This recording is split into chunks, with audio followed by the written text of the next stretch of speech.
Hello and happy Tuesday. I'm so glad to see you. I'm Dr. Robin Gould. I'm glad you're here. I'm glad we get to have this hour together that we have every week in these afternoons, wherever you are in the world. It might not be afternoon for you, but it is 2 o'clock Eastern time for me here in Florida. And so we're having a bit of a chilly day. I hope you're having a cozy, whatever great day wherever you are. And wherever you've been, whatever you've done, whatever you've thought, whatever you're struggling with, whatever you're celebrating, I want you to remember that the future begins now. And so we're going to get right into what we're talking about, because it just feels like that hour goes by so fast and we never get to cover everything I want to cover. But this is part 2 of the of last week. So that would be January the 21st? No, 26th maybe? Yeah, I think it was the 26th. It's called Camels and Gnats. And so I want to do part 2. I didn't even get to quite even get into the Brit Hadashah, the New Testament writing that I want to talk about, which we're actually going to go on to the next one because time does march on and everything is so relevant now, week for week, with the portion of really what's happening. It's amazing. It's amazing when you know the portions. When the Bible is your foundation, it's exciting. You start seeing things and you have a lot of hope. And so the future begins now is really nothing to say we erase everything good you've done. We're saying we're heading toward a future of even better, more growth, more expansion of who we are, and more opportunity. So I just want you to know this. That's always supposed to really encourage you. So let's get into what we're talking about. The portion. We're going to do some of the portion. So last week we talked about camels and gnats, and oh my gosh, I like the heat is on. It's actually a little chilly here, and all my little hairs are flying over. It's going to itch me. Okay, we're going to pretend that isn't happening. Okay, so camels and gnats. So what we were talking about last week was the idea that there were a lot of people in the political world that were very much removing themselves from the political world, or they were making judgments overtly in the political world. So we're talking about the political world, and I would call that on some level government systems that oppress people would be, from my perspective, the beast, right? That beast system that is not really, that's not the ideal, right? And so we were talking about offenses last week. We were talking about people that get offended over something that's maybe one individual leader would say that would offend them because they didn't like the way they said it, or they thought their personality wasn't eloquent. And they would elevate that preference. Maybe it was something that was said about women they didn't like. Maybe it was something they said about someone else or whatever they didn't like. And they were elevating their offense toward these things very specifically above the laws and the governing and the important things. So basically, it would say that you are swallowing a camel and straining the gnats, right? You're just your priorities are off. Your priorities really shouldn't be caring about that politician's life. It should be caring about yours, your children, and your grandchildren. These are the things that should be our priorities. This would be what I would call the outside of the cup. It might look clean, but it's the inside of the cup, right? A tweet might be the outside of the cup, and there might be a certain thing, and you might even call that fruit. I'm not saying I can judge everything that's fruit. What I can say is that the inside of the cup is what's coming out of the cup in terms of something lasting that impacts other people as a matter of principle and not just as a matter of preference. Okay, so that's a really important thing that we need to rise above out of our piety and our religiousness, and we need to get into some sort of politics. Now, I am one of the Becky Book authors. I write books.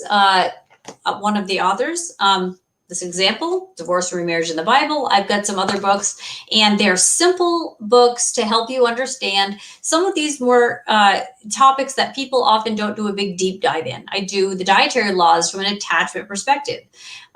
That's not something you see every day, but I'm an attachment specialist, and I'm very motivated, and the lens through which I see everything is through attachment. It's very important you understand that about me. Always know to whom you listen and what their bias is, because of course that just gives you their slant. I'm always going to look at God the Father as a good parent. I'm always going to see his laws as good. And in the portion this week, we get the law. I'm not going to cover that particularly. I'm going to give you context for the whole thing of it. But I want to just say some stuff about politics, specifically in terms of principle. So I know there are some people, and I see it like on Facebook or whatever, and I understand that people can get politics fatigue. And I have had it, and I kind of have it. And it's nothing wrong with that. Like people, there's just a lot going on. To what extent can we do things, right? We can pray, yeah, and we can email our representatives, and we can educate people about things that are really the weightier matter, the camels and not the gnats, and try to make a difference. If people don't have ears to hear, you cannot glue ears on their head and make them hear. So that's frustrating, but that is a truth, and we need to understand that. But politics matters in a lot of ways for the believer, right? Very particularly for the believer. So some people, just kind of get, and I'm not saying this is you. I'm saying I've seen just this whole piety of like, I'm so above politics. I've let that go. I'm really just about God. Let me tell you something. God is about politics. And I want to talk about it, and I want to connect it to the portion. And there are people with whom I communicate that do agree with me. And we've had some really great discussions. But politics matter very much. It's very important. And a lot of people think only religious system matters, which is not true, because religious systems are impacted by politics. So the word politics means affairs of the city, affairs of the cities. So in Greek, that's where that word comes from. Well, you have more of what in the cities than in the countries? In the country, in the rural areas, you have more what? People. What does God love the most? The people. So how cities, the affairs of the cities and how things are run where a lot of people are, God loves those people. And I think a lot of people in religious systems start thinking, well, if you're going to choose to live in a gross city, that's on you. Well, yeah, I mean, we could all choose to go out and live in the middle of nowhere and feel very holy because of it. Or we could feel like, maybe we need to be in the cities where all the people are that God loves. Maybe we need to be a voice crying out in the wilderness, and that might be the wilderness, right? The wilderness is, a place where he speaks. Has he ever spoke to you in a city? He's spoken to me in a city. So, don't really kind of get into this whole conformist idea that if you're not in the middle of nowhere, you're just not very holy. You're not set apart. Let me tell you something. You are set apart when you set yourself apart for holy use. Okay, so that's really, really, really important that we understand that. So we have laws, especially for cities. Why do we have the law? Because we have cities. Now, the laws apply to all people, all times, all generations, and forever. And you will always hear that from me. I'm a Torah now, Torah forever girl, grace now, grace forever girl. I am that whole thing. We always had both. We always needed both. You always have humans. You always have God, grace, and we have law. And I never advocate breaking the law. I always advocate the weightier matter, for sure. We have to know what the weightier matter is, just like the midwives did. And we have to adjudicate our morality the best that we can. And that's all we can do, is the best that we can. But we can't turn a blind eye to all the people in the cities and the way governance happens, because people who are politically active in religious systems are impacting people, and people are things that are what God loves. So we can't turn a blind eye.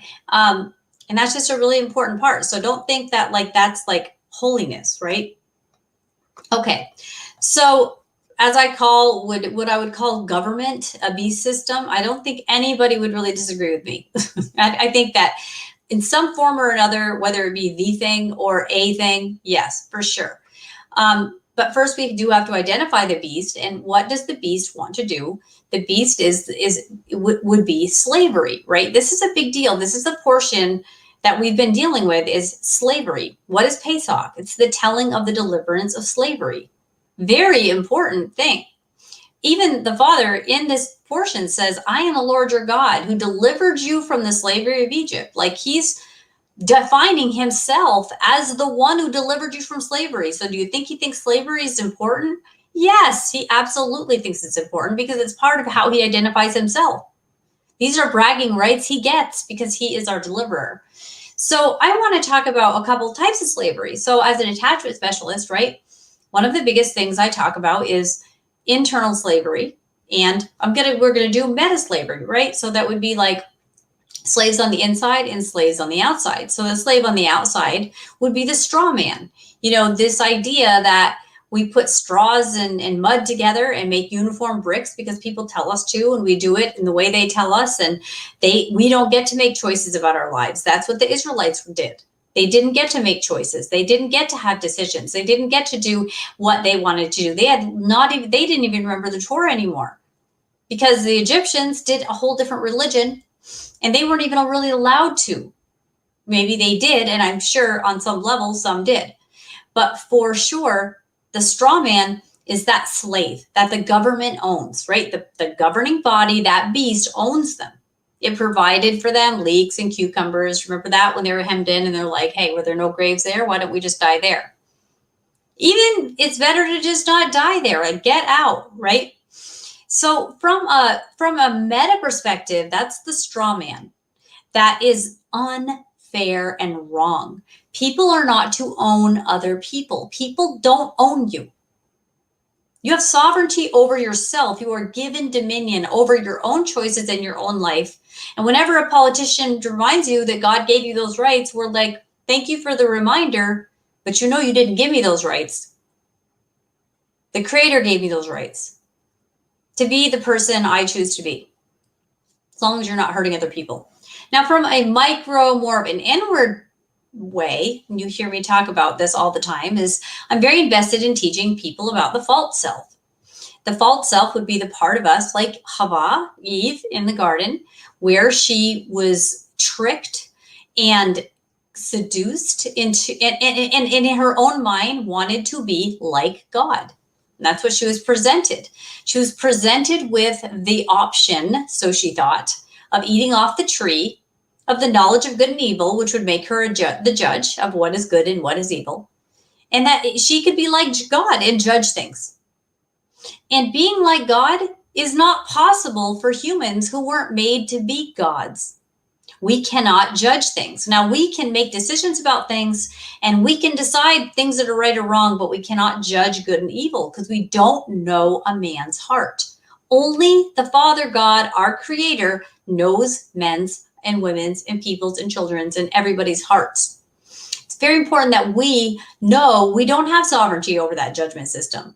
We are the people, and the judge is the judge. So we're either the receiver of the law and the doer of the law, or we're the giver of the law. There's no intermediate human in you that can sometimes be the judge and sometimes not.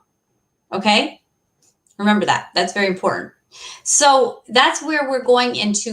That's why slavery is just this huge deal. It's just a really big deal. And it's a big part of the Messiah's ministry was to, come against religious leaders that were trying to put burdens and yokes on the people in this ownership territorial way, not in a way that was providing a community to be close and harmonious and in step with each other and kind and helpful and grieving together and mourning together and rejoicing together and celebrating the feast together. No, they wanted to be leaders and rulers.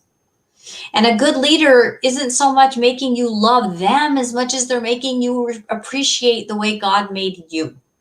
Though, of course, we can appreciate the leader for what they are. So if there's a leader that's caused people to rise up and recognize their worth, their value, and their freedom, that's a good leader. It just depends on what you think. If the leader is just somebody providing for your needs, that's part of a leader. But a true leader is going to empower, encourage, and respect you and dream for you, right? And be for you. So the false self and the strong man are two versions of slavery that I talk quite a bit about. But we're in Exodus 18 through 20, and and it ends on verse 23. We're not going to do that whole thing. I want to just get to a certain point, and I want to make a few points because I mean, we really never have time in an hour, right? This could take a year, right? Honestly, but I want to just touch a few things that maybe you're not getting from other places, because I I was just trying to be in my lane. Okay, and here's my lane, which is attachment. And so here is where we are going to talk a little bit more about Jethro. So this is Yitro. This is what our portion is. So if we are in chapter 18, starting in verse 1, Jethro, who's the priest of Midian, remember this was Moses married his daughter, Moses' father-in-law, heard of all that God had done for Moses and for Israel his people, how the Lord brought Israel out of Egypt. Okay. We are already introduced to, again, how important this story of deliverance was, is, will be. So when he heard of all of this, it said that he heard of all of this. Like, this was a story, big story, huge story. The second Exodus will be bigger, if we can imagine. So yes, slavery is a big, huge issue. And the father is extremely, as he should be, proud of himself. And I say this in a reverent way because he should be, because he is our deliverer, takes us out of slavery, delivers you from all slavery, delivers me from all slavery. Nothing can enslave you. Nothing can entrap you unless you open the door to let that happen and give consent. So let's talk more about this. What does consent look like? We're going to talk about that. So when he heard of all that God had done for Moses and for Israel and his people, how the Lord had brought Israel out of Egypt. Now Jethro, Moses' father-in-law, had taken Zipporah, Moses' wife, after he had sent her home, along with her 2 sons. Okay, so he'd sent her home. A lot of people have a lot of problem with all that because they're like, is that the right thing to do? Well, he did it. Are you the judge? Are you Hava trying to be like God and making a decision whether he should or shouldn't do that, if it was good or evil or whatever? You don't know. Probably was good. I don't know. I'm not the judge either. But the father-in-law shows up with her 2 sons. Now, one of the sons was named Gershom, for he had said, I have been a sojourner in a foreign land. Okay, remember Moshe escaped Egypt the first time because he had killed the Egyptian that was hurting the Hebrew? And then the 2 Hebrews were fighting and he approached them and they were against each other and against him. A little familiar. And so he gets caught and he flees, right? And this is where he meets his wife. And he names his first son. I have been a sojourner in a foreign land. The son is the fruit of that experience. He's one of the things that came from that experience. And the name of the other, Eleazar, for he said, the God of my father was my help and delivered me from the sword of Pharaoh. Pharaoh is a massive theme in the Bible. Pharaoh, Pharaoh, Pharaoh. Pharaoh is in the form of a lot of tyranny. Depends on how you say that. I hear different teachers using it in different ways, so I'm going to cover my bases. Interesting. He named his 2 children after I was a sojourner in a foreign land, and the name of the other, Eleazar, the God of my father is my help. He delivered me from the sword of Pharaoh. So Moshe was delivered a couple ways. One, he fled. The other, God fled him. He was delivered in 2 ways. One was his doing, excellent. The other was God's doing, excellent, right? And here we have this story. Jethro, Moses' father-in-law, came with his sons and his wife to Moshe in the wilderness, where he was encamped at the mountain of God. And when he sent word to Moshe, I, your father-in-law Jethro, am coming to you with your wife and 2 sons with her. Moshe went out to meet his father-in-law and bowed down and kissed him. And they asked each other of their welfare and went into the tent. So that's interesting. They asked each other of their welfare and then they went into the tent. So the Bible, to me, not a wordy book.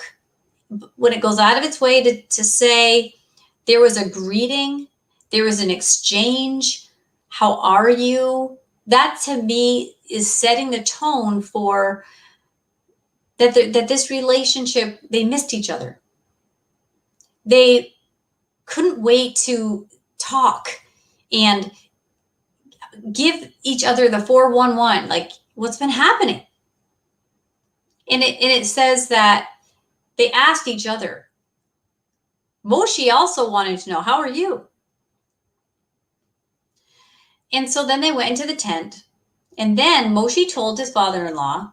So the very first thing they did was, so how are you? Before the story came, it's like, how are you? What's up with you? Then Moshe tells his father-in-law all that the Lord had done to Pharaoh and to the Egyptians for Israel's sake, all the hardship that had come upon them in the way, and how the Lord had delivered them.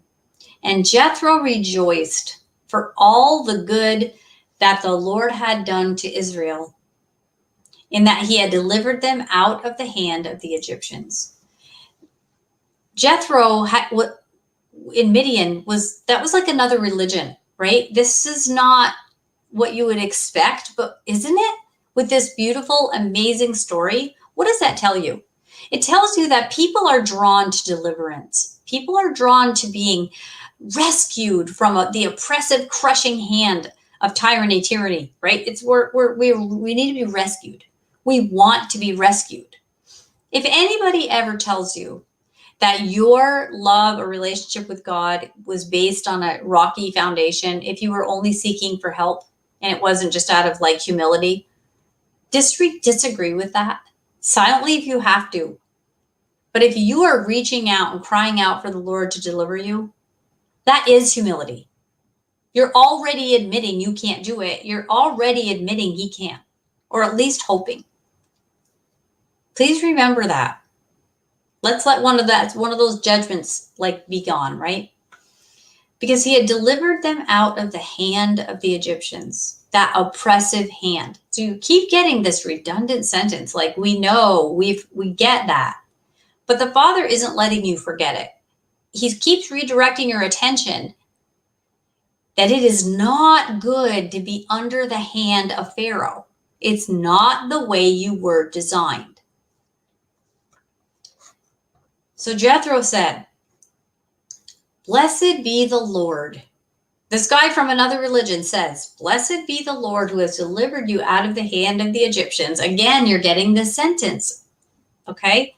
And out of the hand of Pharaoh. So what was happening was the Egyptians and Pharaoh had a heavy hand on the Israelites and the mixed multitude that, I don't know to what extent the mixed multitude included, like what that was. A lot of people have a lot of themes and views on that. I'm not even getting into it. But to deliver you out of the hand of the Egyptians and the hand of Pharaoh. So Egyptians would be the people that belong to Pharaoh by lineage or association of some kind. They themselves had participated in Pharaoh's enslavement of these people. When you look at, maybe Hollywood or other dominant systems that are vocal and in this public eye, and they're against freedom for you, they're against you having the 10 Commandments in your courts, they're against you being able to worship or whatever, right? Like that's a big deal. These people were just as much a part of the problem as Pharaoh. And they're mentioned in the same sentence, that God not only delivered them from Pharaoh, but from those Egyptians that agreed with Pharaoh, sided with Pharaoh, had the same agenda as Pharaoh. Okay. He says, now I know, because of that, now I know, now that I've heard this story of deliverance, now I know that the Lord is greater than all gods. Because in this affair, they dealt arrogantly with the people. So now I know that the Lord is greater than all gods, because in this affair, they dealt arrogantly with the people.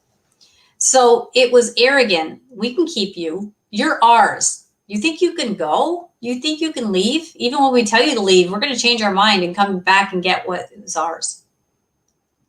Well, remember in the garden when Adam and Chava are hiding and the Father comes in the cool of the day? Actually, that word is he storms in the spirit to take back what was his. Right? There's always a counterfeit to what God is on earth, this earthly temporal counterfeit system, always trying to replace God. From the very, very beginning, hey, you could replace God as judge. He just doesn't want you to be like him. But you could be.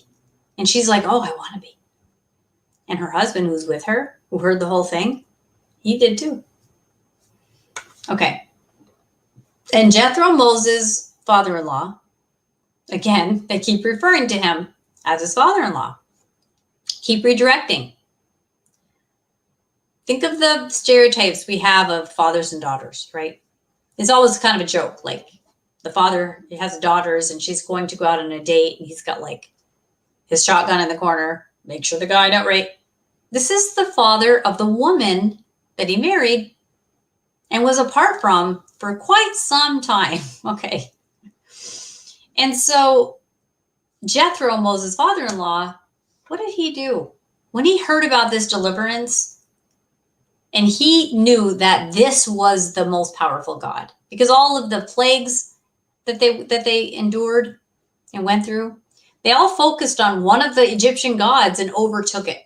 Each plague dominated the fake little g gods that the Egyptians worshipped and delivered the people. God delivered the people. And so Jethro, Moses' father-in-law, brought a burnt offering and sacrifices to God. And Aaron came, right, who's the head of the Levites, he came with all the elders of Israel to eat bread with Moses' father-in-law before God. If that's not your stamp of approval that this was a holy thing. The deliverance from slavery witnessed to this father-in-law of another faith, of another religion, of another belief, who had only just heard the story. He himself was way out in the non-city, Midian, but he hears the story of this politics, the affairs of the cities, and how they got out and were delivered. And what did he do? He worshiped. And who honored it? The Levitical priesthood, the Kohanim, Aaron, right? Do you even understand? I think that is so exciting because now you're seeing some things happen. The Israelites had to wake up and get that they were slaves. But remember when the two Hebrews were at each other's throats? And then when Moshe tries to help the incorrect one comes against Moshe. And he flees and he gets himself prepared. He gets away. He gets a wife. He bears fruit, names these kids, these two important facets of deliverance, right? I'm a stranger and I get saved. It's really exciting and interesting how Moshe had to step away for a bit to come back and walk into his destiny. He was born for this. He was equipped for this. He was raised in Pharaoh's house to do this. But this other guy, Jethro, and him, they meet before they go in the tent and they're palling around. Moshe loves people. He's a rescuer of people. He cared about Jethro before he told them the big story.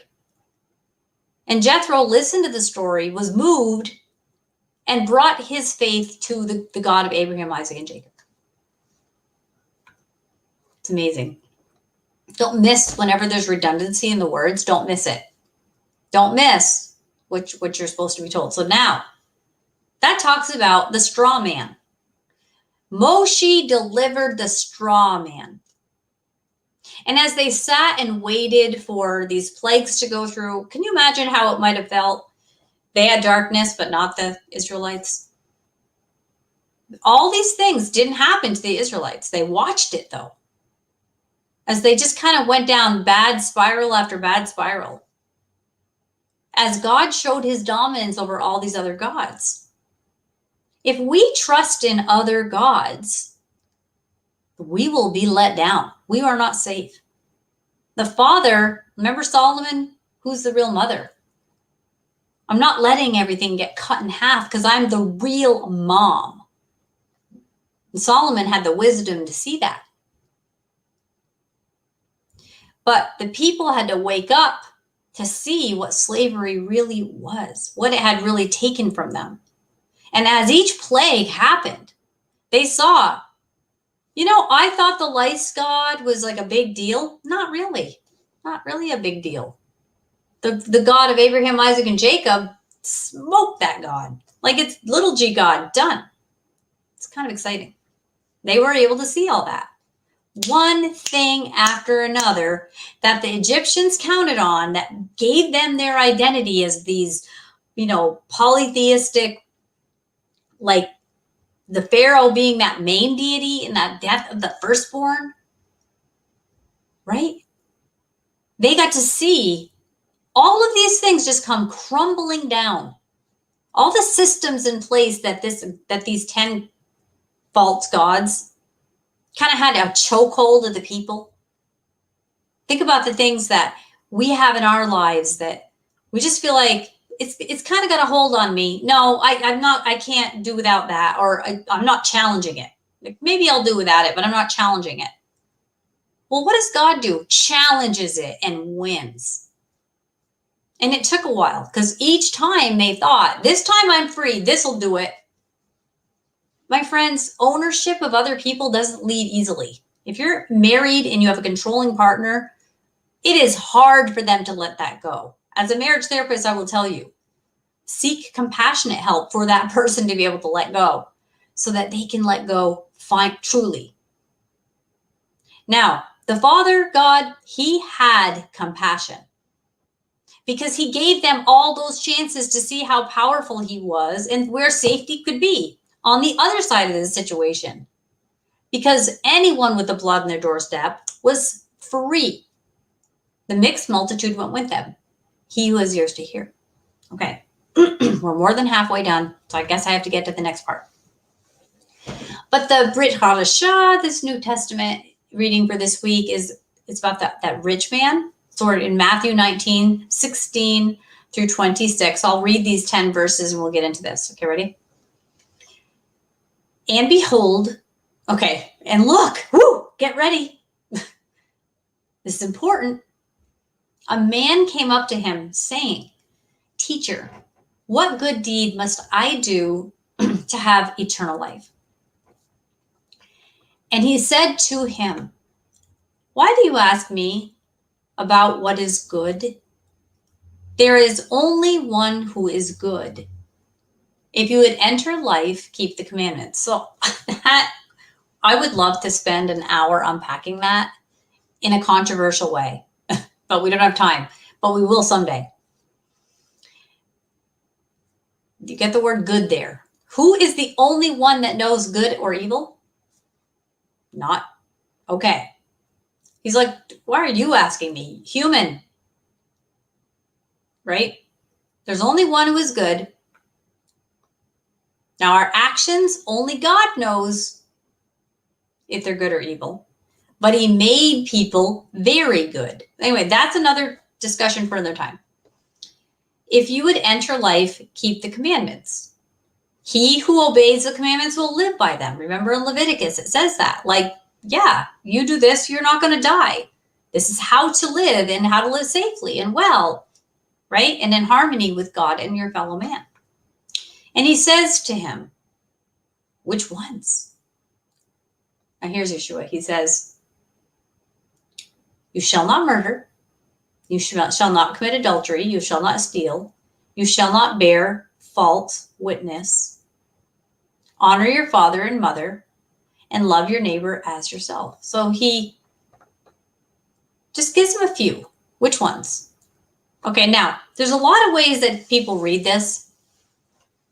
Some people think those are the only laws, period, that Yeshua says to keep. That's it. Well, that leaves out a really lot. Like, you can drink blood now, right? That's just an example. Think of all of the laws not listed here that would be egregiously horrific if we broke them. Now remember, it's already sealed and galvanized in our heart as truth, Deuteronomy, everything that was given. And in this Torah portion, the law is given to Moshe again, for the first time written down. We believe it. It's true. Our God is not a man that he would lie. So the young man says to him, well, I've done all that stuff. Like, I haven't stolen. I haven't borne false witness. I have honored my father and mother. I've loved my neighbor as myself. So interesting. Maybe he's mentioning the things that the guy has already obeyed. Very specifically, he's not murdered anybody. He had never committed adultery. He had never stolen anything. He had never borne false witness against somebody else. He honored his parents. He loved his neighbor as himself. Maybe those are things he already did. Yeshua would be knowing of these things. And the young man says, all these I have kept. What do I still lack? Now that would, to me, and I don't know everything, but that would be so Yeshua to do that, to know all of his strengths and say, yeah, do those things. Well, I've done that. But there's a reason he's asking him. There's something unsettled there, or he wouldn't ask. That's my opinion. The young man says to him, all these I have kept. What do I still lack? And Yeshua says to him, if you would be perfect, so blemish free, go, sell what you possess, give it to the poor, and you will have treasure in heaven, and come follow me. Okay, now I just want to say something. Many people use this particular commandment to this particular person from Yeshua to live in communes with no belongings, right? Like, give everything away, take your children out of school, go and like live with nothing. And okay. That is not, I believe, at all what that means. But he's specifically addressing, what do I still lack, he says. So he tells him what he told him. When the young man hears this, he went away sorrowful, for he had great possessions. So Yeshua knew this. He was a good guy. He was doing good things. He was upright and righteous. The outside of the cup was doing well, and a lot of the inside too. But he was very sorrowful when he went away because he had great possessions. Now, if you're in the presence of the Messiah and you know of miracles and you're like, what do I do? He's like, yeah, come follow me, but you walk away sorrowful for your possessions. Now, I'm just going to say, in the presence of this amazing, incredible, beautiful, one and only Messiah, like, what? Follow me? No, I don't. My couch, I love it. My sofas and my dates and my figs and whatever, But he had a lot of possessions. So Yeshua knew that this guy, personally, was operating in a false self. The rich guy, that's a false self. I have to tell everybody I have a lot of money, because then you'll know I'm worth something. I've done something good. I have value. You can like me. When the Father said, you're good because I made you good. You can't earn it. You can't detract from it. Your hands can't get on it. You have no access to your value. But if you think that money gives you value, ouch, that hurts. That's slavery. Then you are a slave to your possessions to stay valuable, working hard to upkeep them, rather than letting the Father upkeep you. So you have the straw man on the outside and the straw man on the inside, right? That's the false self. That's the inside of the cup that's not clean. Now, what does Yeshua say? Go get rid of your stuff and come be with me. I think what he's saying is your identity is in me, and I'm going to show that to you, and you're finally going to be happy because that stuff owns you. Not everybody who has a lot of money and a lot of stuff is owned by their stuff. But this guy knew there was something wrong with his life. So he, with all the crowds of people and all this stuff, somehow figured out a way and made it a point, and Yeshua allowed it, to approach him and say, "Teacher, what do I need? What should I do to have life eternal? Real life, the life that never leaves me." And Yeshua says to his disciples, so he walks away sad. And then Yeshua says, okay, I need to tell my group here. What do they need to know about this interaction they just witnessed? And he says to his disciples, "Truly I say to you, only with difficulty will a rich man enter the kingdom of heaven." Now, does he say that no rich men enter the kingdom? For sure not. But is it more hard? Yeah, he says it's going to be harder.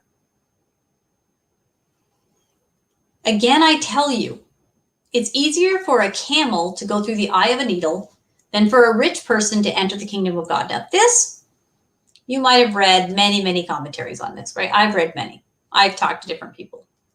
I've heard different versions. Some people believe there was a gate that it was like a wrought iron gate at the gates of the city, Jerusalem, and that there was a smaller gate within it that you would be able to open at night to get through. But if your camel was loaded down on the sides with all your possessions, it was harder to get through. So you'd have to take each thing off and individually take each thing in. That would be the eye. It was called the eye of the needle. And then there are people that say there's no evidence anywhere archaeologically. There's nothing really with any proof that that's actually true. Great story. It really helps us understand the narrative. But if it's not true, it doesn't help us understand anything. And then there are people that claim it is true. So you decide, do your research on that, and you see. Makes sense. I mean, I'm not saying it's not a great story. If someone can't prove it, I'd love to know where it came from. But I don't know. I have read different accounts of that too.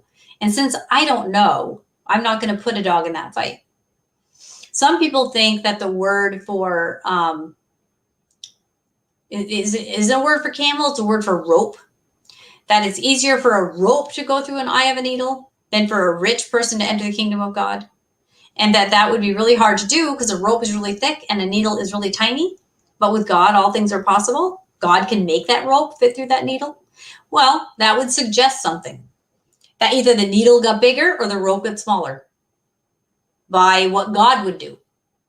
That makes sense too. That works for the narrative. But either way, whether we're unloading packs or the rope is getting skinnier or the needle's getting bigger, something is changing. So then it says, when the disciples heard this, they were really surprised. It says, greatly astonished, saying, well, then who can be saved? Like, everyone has possessions, or most people. But Yeshua looked at them. So it says he looked at them. It didn't just say he said. He looked at them. Very meaningful. He turns to them, right? He's focused. I'm going to tell you something you need to hear, he's saying.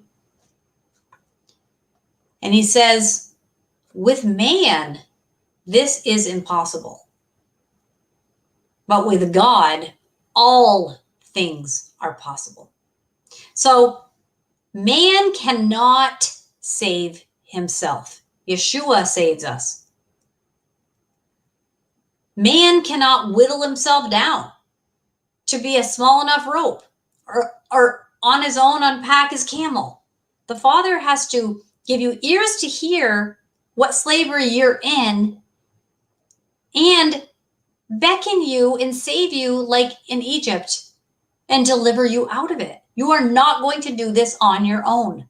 And if you've tried and can't, be glad, because then the more you think you can do on your own, the more you keep doing on your own. Now, do we take accountability for our lives? Yes, we do.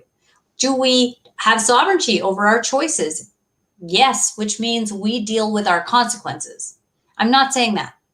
But what I'm saying is recognize something important and profound here that the Messiah is saying.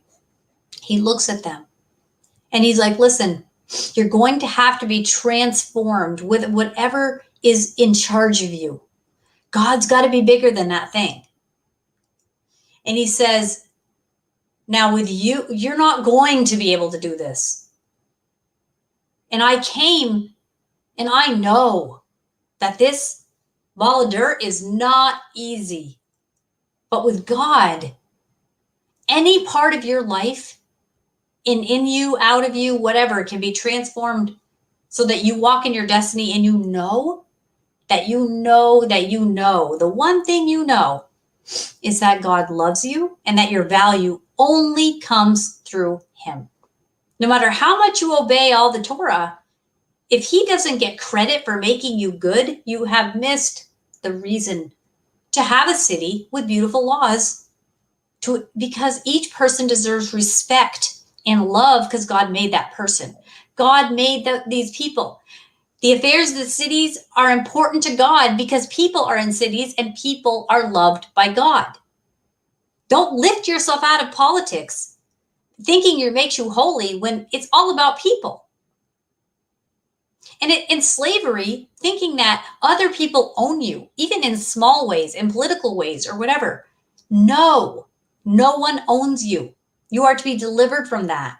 And you can't deliver yourself. You have got to wait, endure the plagues, sit there, look, wait, watch, because the Father will deliver and it will be romantic. In the end, this is a romantic story. When we tell this story every Pesach, we're dipping blood on a plate, we're doing all this, eating bitter herbs. We have our rituals and the way that we, as a group, have decided this is how we do the retelling with our Haggadah, right? We do this every year. And to me, it's interesting. It's like, I always see it as God the Father, like, let's talk about how that time I rescued you. How did you feel? How did I feel? What it looked like? What happened? Remember Pharaoh, crash, whatever, right? It's a beautiful story. Even though it's a savage, bizarre story. It's a really bizarre story. But there's a lot of features of today's portion, last week's portion, next week's portion, the week before, that really kind of fit in where I feel like we are right now. And if you follow these portions, you're seeing the inner workings of slavery, how it destroys you from the inside out. Because remember, the Israelites had status at first through Joseph, right? They had the best land. Incredible status and respect. But over time, when that Pharaoh that no longer appreciates Joseph rises up and places taskmasters over them, they give in until God sends a Moshe. And where does he send a Moshe? Through Pharaoh's own house. Moshe was taken from the reeds by Pharaoh's daughter. You wouldn't have expected that. You would never have expected that.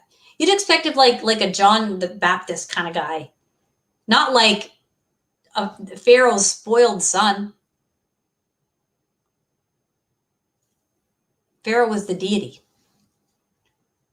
And Joseph, right, became Pharaoh's right-hand man. So the straw man, right, the slave man, right, that's a massive identity that we take on and think, like today, our governor, I'm in Florida, gave this beautiful press conference about big tech and all the censorship it's been doing. And he's like, no, you know what? Other states are going to do what other states are going to do. I wish they would do what I'm doing. But what I'm saying is stop censoring my people who just want information and to talk to each other freely. Because when you limit how much they know who they are, in that Torah portion, it's like, we're worried the Israelites are going to know how many there are of them. They outnumber us. Well, the Father wants you free. He wants you free to obey his law. The law is not bondage. It's freedom. You know what's bondage? The beast system that says to keep those laws, you're getting in trouble. You want to talk about loving your neighbor? You want to talk about the Bible? You want to talk about teaching the Torah? No. You are prevented from freedom to obey the laws. That's what the beast doesn't want, because it comes to kill, steal, and destroy that system. And it is politics, my friend, that many times this is executed. This isn't a spiritual idea. It's a physical reality. And it's very easy to lift ourselves out of, piously out of politics when other people are stuck in suffering and hurting and trafficked. We have to commit, not just for our own selves to get out of slavery. We have to commit to being against slavery of all kinds, in us, in others, and outside of others, and in groups and in systems, in schools, all of these things. We need freedom because we need sovereignty over our own choices so we can live in free will and have that uninterrupted, beautiful relationship with our Father that brings him delight. And then that joy of the Lord will be your strength. But when you walk toward freedom because you know he's going to catch you, he's joyful. He loves you. And he wants you free. And he wants you free to obey his law. He loves his law and he loves you. And he made his law for you. And politics is the affairs of the cities. And he cares about all these people in all the cities. Because he wants to restore all things. Each thing, everything, to be restored back to its original state. What was your original state? Each and every human being will be restored back to that original state. Take that for what you will. We'll talk about that another time, I guess. Let me see if somebody's in the chat. I haven't done the chat. I've got a comment there. I'm at a time when very few people are around. I love that I learned the difference between right and wrong and good and evil. Oh, Barb, thank you. I'm so glad. That encourages me. I think that is a great way to understand how to love your neighbor as yourself too, right? Is to know you really just don't know your neighbor, like everything they go through. Because Barbara, we go to Israel when we go bunch of times. We've gone together and we'll sit in the dining hall at Tamar and we'll talk about like all the things that go on behind the scenes of everyone's life that people don't know, and how important it is to just know we don't know. Now, being a therapist, I see the things that other people don't know, and it's always amazing the things that you can learn. But the Father knew you before you even knew yourself. He knew everything. And he knew everything that happened to you when you were a baby and all the people who neglected you or took care of you or showered you with love. And then when you were older, somebody forgot about you or whatever the case may be. He remembers, like he's always remembering. He doesn't forget you. He never leave you and he'll never forsake you. So in our Torah portion today, Yitro, and to remember, right, who Jethro was. He came around because he heard the story of deliverance. And you know what? It was not easy and it took time and it was many, many false starts. And it came from the last person they would have expected would help them. Someone from Pharaoh's own house that developed a heart because he knew somewhere he had a destiny because he was pulled out of the water. Something happened we don't know about.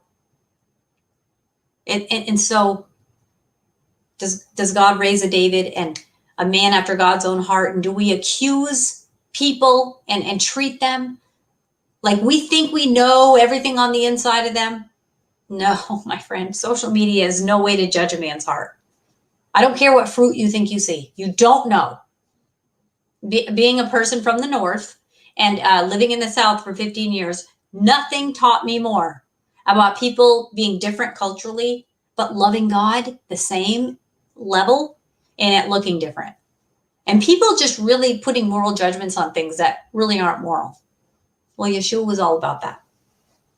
And he gave us very good lessons. So anyway, BEKY Becky books, Building and Encouraging the Kingdom of Yeshua. Go and look at those on Amazon. I've also got a interactional follow-up guide to the book. It's called Safe Conversations. Go check that out and get the book it springboard launched off from. And I've got a children's book called The Forgiveness Hearts, and newcovenantpath.com is how you can go and check out. I have some blogs and podcasts. But anyway, I've really enjoyed talking to you. I hope that you learned something about yourself today. The straw man, the false self, the outside slave, the inside slave, whatever it is, no matter what, nothing is impossible with God, and the future begins now. Bye. We are richly blessed to bring you what we believe is the fullest, most diverse, yet up-to-date progressive teachings, discussion, and prayer programming you can find anywhere on this planet. Be sure to take the tour of the MessianicLambRadio.com website. I'm Susan Hoogie, thanking you for joining us on the Messianic Lamb Video Network.